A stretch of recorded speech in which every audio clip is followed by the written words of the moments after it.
Hi అండి, welcome to లావణీస్ kitchen. ఈరోజు మన ఛానల్లో ఓల్డెస్ట్ స్వీట్ అండి. ఇది చాలామందికి తెలుసు, బాదుషాని. ఈ బాదుషాని మనం సింపుల్గా ఇంట్లోనే ప్రిపేర్ చేసుకోవచ్చు.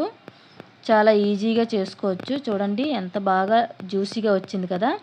ఇప్పుడు ఈ బాదుషాని సింపుల్గా ఎలా ప్రిపేర్ చేసుకోవాలో ఇప్పుడు మన వీడియోలో చూపించబోతున్నాం. ఇప్పుడు ఇందుకోసం మనం ఒక బౌల్లోకి 1 కప్పు వరకు మైదా పిండిని అయితే తీసుకోవాలి. మైదా పిండిని కాస్త జల్లించి తీసుకోవాలి. ఇందులో మనం ఒక పావు టీ స్పూన్ వరకు సాల్ట్ని వేసుకోవాలి. అలాగే ఇంకో పావు టీ స్పూన్ వరకు బేకింగ్ పౌడర్, అలాగే ఇంకో పావు టీ స్పూన్ వరకు బేకింగ్ సోడాని కూడా వేసుకోవాలి. ఇప్పుడు ఇందులో 2 స్పూన్ల వరకు నెయ్యినైతే వేసుకోవాలి.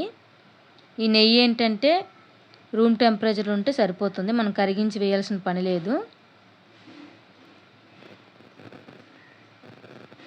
మొత్తం నెయ్యి అంతా ఇలా వేసుకున్న తర్వాత మనం కలుపుకోవాలి, నెయ్యి అంతా కలిసే విధంగా.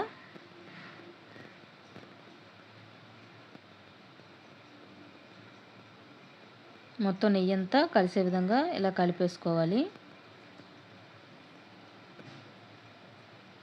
ఇప్పుడు పిడికిల్లో పట్టుకొని చూస్తే ఇలా ముద్ద కట్టేటట్టు వస్తే మనకి నెయ్యి అయితే కరెక్ట్గా సరిపోయినట్టు.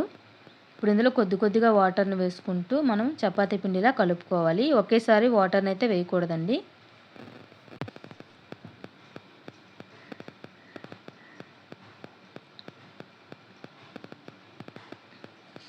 మొత్తం ఇలా చపాతీ పిండిలా మరీ మెత్తగా కాకుండా మరీ గట్టిగా కాకుండా మీడియంలో కలుపుకోవాలి పిండిని.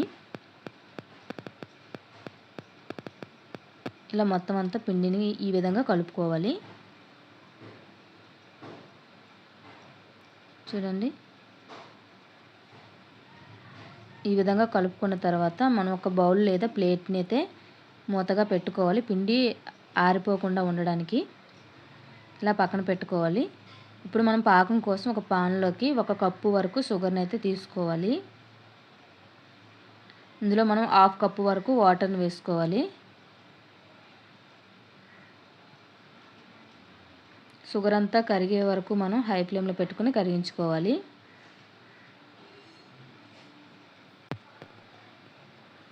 ఇప్పుడు ఇందులో మనం షుగర్ అంతా కరిగిన తర్వాత ఇంట్లో అవైలబుల్గా ఉంటే మనం కుంకుమ పువ్వుని అయితే కొద్దిగా వేసుకోవచ్చు, బాగుంటుంది స్వీట్ కానీ కలర్ కానీ.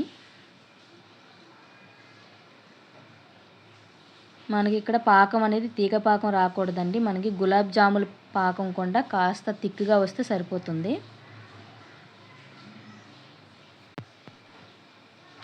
ఇప్పుడు వాటర్లో అయితే ఇలా వేసి చెక్ చేసుకోవాలి. ఇప్పుడైతే ఇంకా పాకం అనేది రాలేదు, వాటర్లో కరిగిపోతుంది. మనం జస్ట్ చేతితో 2 వేల మధ్యలో ఇలా స్టిక్కీగా వస్తే సరిపోతుంది మనకి పాకం అనేది. చూడండి, మరీ తీగ పాకం రాలేదు, ఇంకా ఎక్కువగా అంటే బంకగా ఉంటుంది కదా ఎక్కువగా, ఆ విధంగా మనం పాకం అనేది చేసుకోవాలి.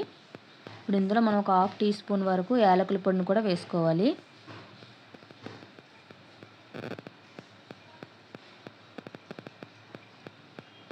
చూడండి, ఈ విధంగా వస్తే సరిపోతుంది మనకి.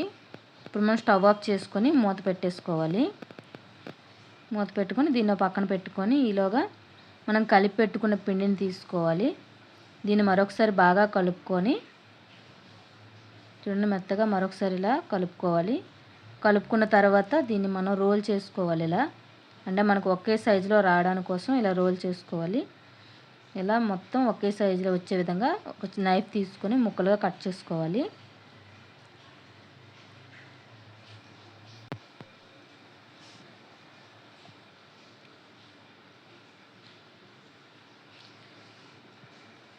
ఇందులో మనం ఒక బాల్లా చేసుకొని రౌండ్గా ఇలా ఒకసారి ఒత్తుకొని ఇందులో మనం పొడి పిండిని అయితే మనం ఇలా ఫింగర్స్కి ఇలా అప్లై చేసుకొని మనం హోల్ చేసుకుంటే మనకి చేతికి పిండి అంటుకోకుండా మనకి హోల్ అనేది అవుతుంది. ఇది మైదా పిండితో చేయడం వల్ల ఏంటంటే మనకి హోల్ అనేది మళ్ళీ దగ్గర పడిపోయే అవకాశం ఉంటుంది, కాబట్టి హోల్ అనేది కాస్త ఎక్కువగానే ఇలా ఒత్తుకోవాలి లోతుగా.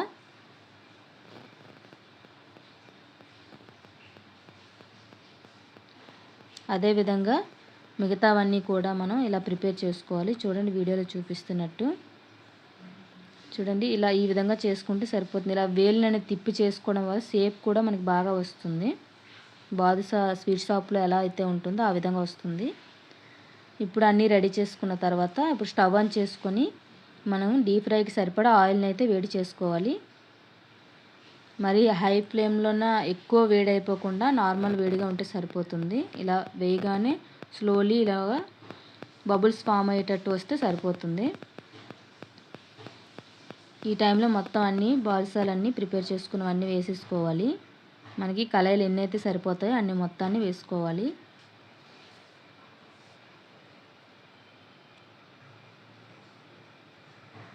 మొత్తం అన్నీ వేసుకున్న తర్వాత ఈ బబుల్స్ అన్నీ అలా చూడండి ఇలా ఫామ్ అవుతున్నాయి కదా, ఈ టైంలో మనం అస్సలు కదపకుండా అలా వదిలేయాలి. ఒక 5 మినిట్స్ అలా బబుల్స్ అన్నీ తగ్గుతున్నప్పుడు కాస్త రెండో వైపు టర్న్ చేసుకోవాలి.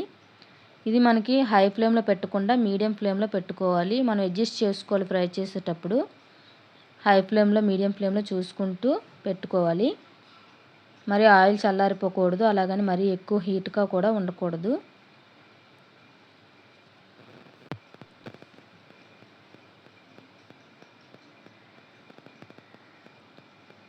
మొత్తం మనకి గోల్డెన్ కలర్ వచ్చే వరకు ఫ్రై చేసుకోవాలి. చూడండి ఈ విధంగా ఫ్రై అయింది కదా, మనకి లైటింగ్ వల్ల అంతగా కనిపించట్లేదు, ఇక్కడ కాస్త గోల్డ్ కలర్లో వచ్చింది.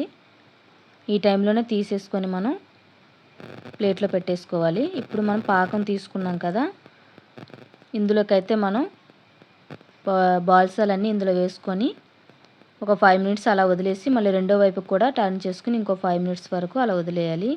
ఇందులో ఒకటి మర్చిపోయింది చెప్పడం, ఇందులో ఏంటంటే లెమన్ జ్యూస్ అయితే ఒక 1/2 టీ స్పూన్ వరకు వేసుకోవాలండి. దానివల్ల మనకి క్రిస్టలైజ్ అవ్వకుండా ఉంటుంది, మనకి గడ్డ కట్టకుండా ఉంటుంది పాకం అనేది. మొత్తం అంతా ఒక 5 to 10 మినిట్స్ ఇలా వదిలేస్తే మనకి పాకం అనేది బాగా పడుతుంది. అంతేనండి, చూడండి ఇప్పుడు ఎలా అంతా పాకం పట్టేసింది కదా. సింపుల్గా మనకి బాదుషా అనేది రెడీ అయిపోయింది. నచ్చితే లైక్ చేయండి, షేర్ చేయండి, సబ్స్క్రైబ్ చేసుకోండి.